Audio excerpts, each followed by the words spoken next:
In Yemen's Houthis continue their relentless attacks on Israel and US aircraft carrier Harry S. Truman.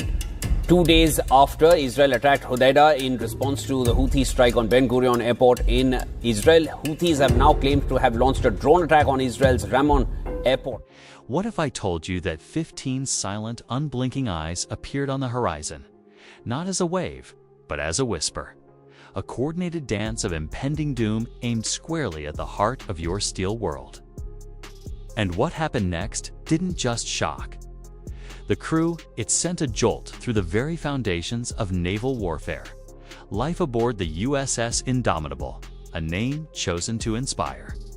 To intimidate, usually hummed with a controlled, predictable rhythm. She was one of the Navy's finest, a Nimitz-class behemoth, over 1,000 feet of American sovereignty. 5,000 souls called her home, a floating city with its own zip code, its own routines, its own heartbeat. For a young petty officer, Miller, a radar technician just 6 months into his first deployment. It was a world away from his quiet hometown in Ohio. His office was a dimly lit room deep within the carrier's steel maze. The Combat Information Center, or CIC, here. The world outside was reduced to glowing green blips on a screen. A symphony of data that he and his team translated into a picture of the surrounding seas and skies. Most days, it was routine, identifying. Commercial airliners on distant routes tracking friendly naval traffic.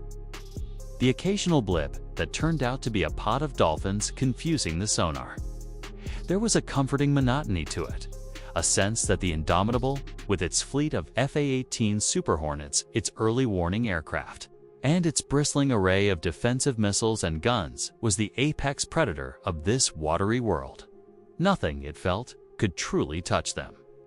The sailors went about their duties, flight ops, launching jets with a thunderous roar that shook your bones. Mechanics working tirelessly in the cavernous hangar bays.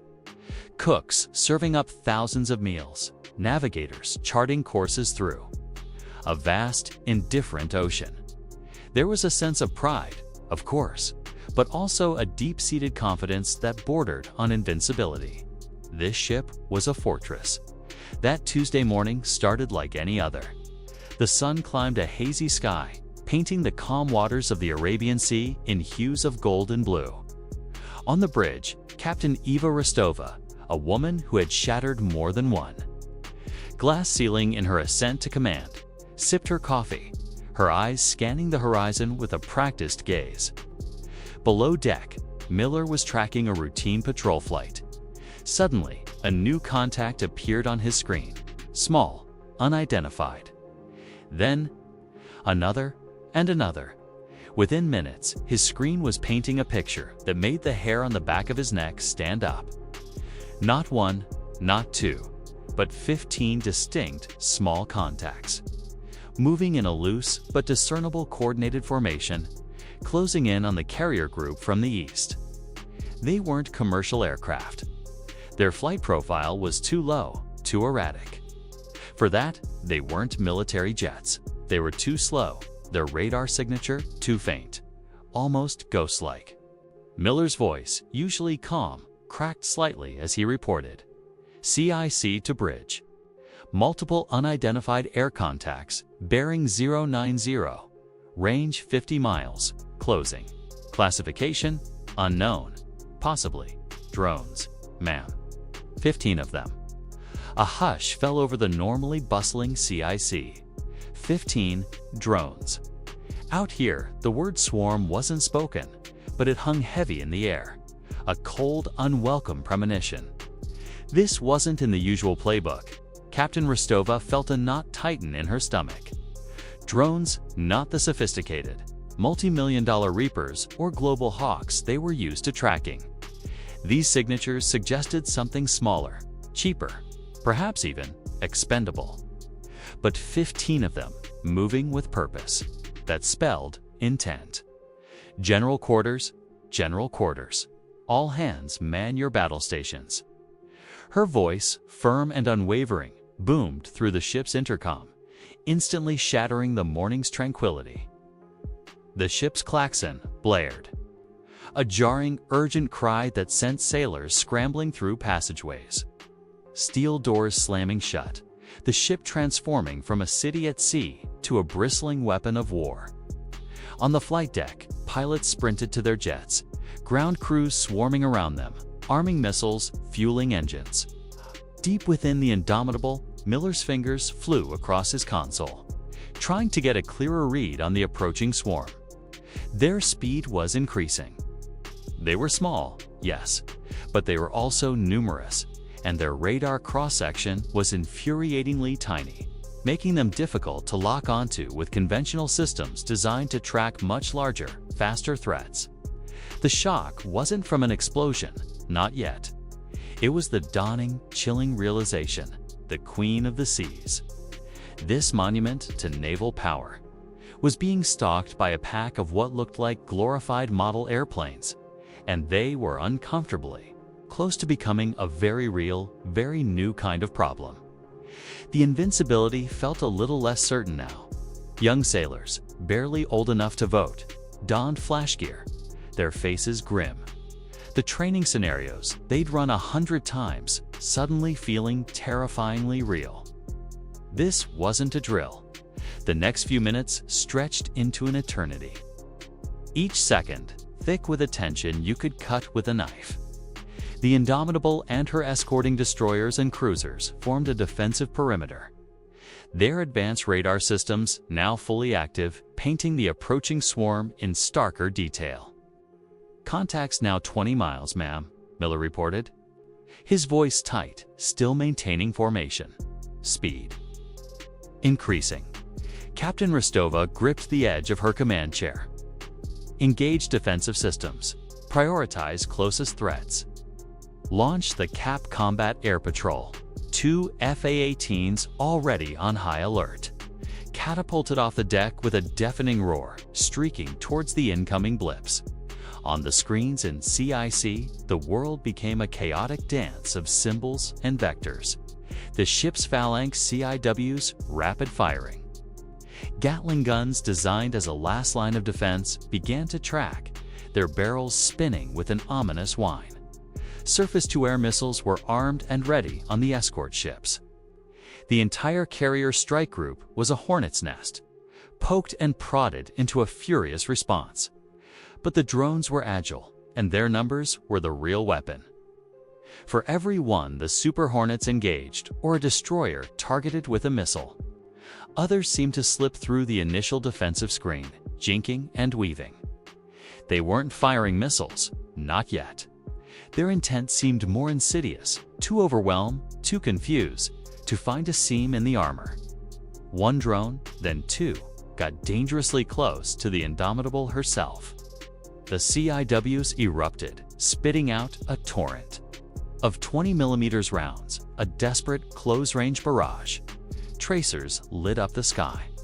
Miller watched, heart in his throat, as one of the close-in drones disintegrated in a flash of shrapnel. Just a few hundred yards from the carrier's port side. A collective sigh of relief quickly cut short. Another was still coming. This was it. The moment where a billion-dollar warship, a testament to a superpower's might, faced off against a piece of technology that might have cost less than a family car. The shock was in the asymmetry, the sheer audacity of the challenge. This wasn't David versus Goliath. This was Goliath versus a swarm of very determined, very annoying gnats, each one carrying a potential sting. The engagement was a whirlwind of organized chaos. The FA-18s, flown by some of the best pilots in the world, were dogfighting, not with enemy fighters, but with these nimble, expendable adversaries. It was frustrating, like trying to swat flies with a sledgehammer. Missiles, designed to take down multi-million-dollar jets, were being expended on targets that were, in terms of cost, almost insignificant. Yet, their threat was undeniable. The CIWS on the Indomitable and her escorts chattered almost continuously. Explosions dotted the sky as drones were hit, some vaporizing instantly, others spiraling into the sea in plumes of smoke. But the swarm was relentless. 2 more drones, slipping past the outer defenses, made a direct run at one of the escorting destroyers. One was shredded by its CIWs, but the other, in its final moments, detonated just above its deck. Not a catastrophic hit, but enough to rattle the ship, disable a radar array, and send a shower of debris across its superstructure. Minor damage, a few superficial injuries, but the psychological impact was immense. They could get through. On the Indomitable, a drone managed to evade the final defensive net, impacting harmlessly against the heavily armored island superstructure. With a thud and a small smoky flare-up, likely a small reconnaissance drone or one whose explosive payload failed. It caused no real damage, but the thud echoed through the bridge like a thunderclap. Everyone knew if that had been a larger drone or one packed with more potent explosives, the story could have been very different. By the time the last of the 15 drones was confirmed, splashed, or neutralized, the engagement had lasted a nerve-wracking 12 minutes. Silence descended, broken only by the crackle of comms and the heavy breathing of sailors. The immediate aftermath was a strange cocktail of adrenaline, relief, and a profound, unsettling quiet.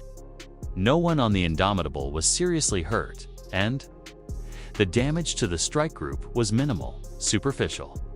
The defenses had, for the most part, worked. But something had fundamentally shifted. Captain Rostova looked out at the empty sky, the only evidence of the battle, the fading smoke trails, and the disturbed waters where the drones had met their end. This wasn't a victory in the traditional sense. It was a wake-up call, a brutal demonstration of a new reality. The era of untouchable naval fortresses, if it ever truly existed, was being seriously challenged by cheap, numerous, and increasingly sophisticated unmanned systems. Petty Officer Miller leaned back in his chair in CIC, the tension slowly draining from his shoulders, replaced by a weary understanding. The blips were gone, but the memory of that screen, filled with a swarm of unknowns, would stay with him. The shock wasn't just about the attack itself, but the questions it raised, the vulnerabilities it exposed. The ocean suddenly felt a little bigger, and the shadows in it a little more complex. The conversation in the days and weeks that followed, not just on the Indomitable, but in naval commands worldwide, would be about this: how to adapt, how to evolve, how to counter a threat that could come from anywhere, cost next to nothing, and still make the mightiest warship pause and reconsider its invincibility.